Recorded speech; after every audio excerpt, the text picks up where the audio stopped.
మీ business ఏదైనా మీ ఊర్లో promotion చేయాలంటే అది సుమన్ టీవీతోనే సాధ్యం. ఇప్పుడే సంప్రదించండి. గత వారం రోజుల క్రితము ఈ కాలేజీలో వరుసగా 2 సంఘటనలు జరగడము, 2 విద్యార్థులు ఆత్మహత్యకు ప్రయత్నం చేయడము, కేవలం ఇక్కడ మాత్రమే కాదు రాష్ట్రమంతా కూడా అనేక రకాల కారణాలతో ముఖ్యంగా విద్యార్థి దశలో ఉన్న వాళ్ళు ఆత్మహత్యకు పాల్పడుతున్నారంటే దీనికి కారణము ఏదో ఫీజుల విషయమో, లేదంటే యాజమాన్యం సమస్య, లేదా సిబ్బంది సమస్య, లేదా మరొక విషయంలో ప్రస్తుతమున్న విద్యా విధానం పైన ప్రభుత్వము సమీక్ష చేయాల్సిన అవసరం ఉంది.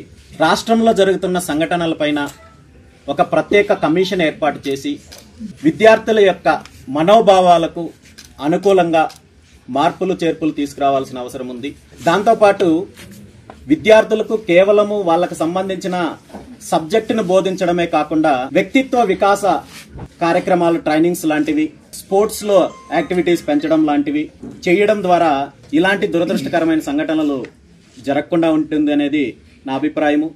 ఎందుకంటే ఎక్కడో ఒక చోట విద్యార్థులు వాళ్ళ వ్యక్తిగత సమస్యతోటో మరో సమస్యతోటో ఆత్మహత్య లాంటి ఘటనలకు పాల్పడినప్పుడు దాన్ని కాలేజీ యాజమాన్యం మీదో లేదా ప్రభుత్వం మీదో నెట్టడం కూడా కరెక్ట్ కాదు.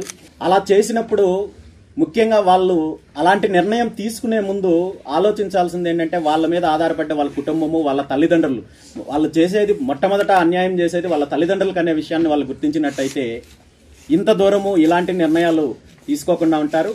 ఆ విధంగా విద్యార్థులను తీర్చిదిద్దాలంటే విద్యా విధానంలో మార్పులు తీసుకురావడంతో పాటు వ్యక్తిత్వ వికాస కార్యక్రమాలు లాంటివి చేపట్టాల్సిన అవసరం కూడా ప్రభుత్వానికి ఉంది. దాంతోపాటు ఈ సందర్భంగా ఇప్పుడే తెలియజేయడం జరిగింది, రాష్ట్రంలో ఏ కాలేజీకి సంబంధించిన విద్యార్థికైనా విద్యార్థినికైనా ఏదైనా వాళ్ళు చెప్పుకోలేని సమస్య ఉంది, కాలేజీ యాజమాన్యంతో కానీ సిబ్బందితో కానీ లేదా తల్లిదండ్రులతో కానీ లేదా స్నేహితులతో కానీ చెప్పుకోలేని ఇబ్బంది ఉంది, కష్టం ఉంది అనుకున్నప్పుడు మేము ఒక నంబర్ ఇవ్వడం జరిగింది, ఒక పోర్టల్ ఇవ్వడం జరిగింది, ఒక ఈమెయిల్ ఇవ్వడం జరిగింది.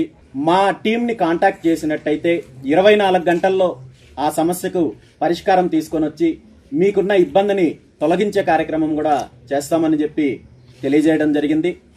ఏది ఏమైనా రాష్ట్రంలో ఉన్న విద్యా విధానము, దీనికి సంబంధించి జరుగుతున్న సంఘటనలకు సంబంధించి ప్రభుత్వము ఒక ప్రత్యేక కమిషన్ ఏర్పాటు చేసి చర్యలు తీసుకోవాలని చెప్పి కోరుకుంటూ ఈరోజు ఇక్కడ విద్యార్థులతో సమావేశమయ్యే అవకాశం నాకు కల్పించిన పెద్దలు బద్రీనాథ్ గారికి ప్రత్యేకంగా ధన్యవాదాలు తెలియజేస్తూ సెలవు తీసుకుంటున్నాను.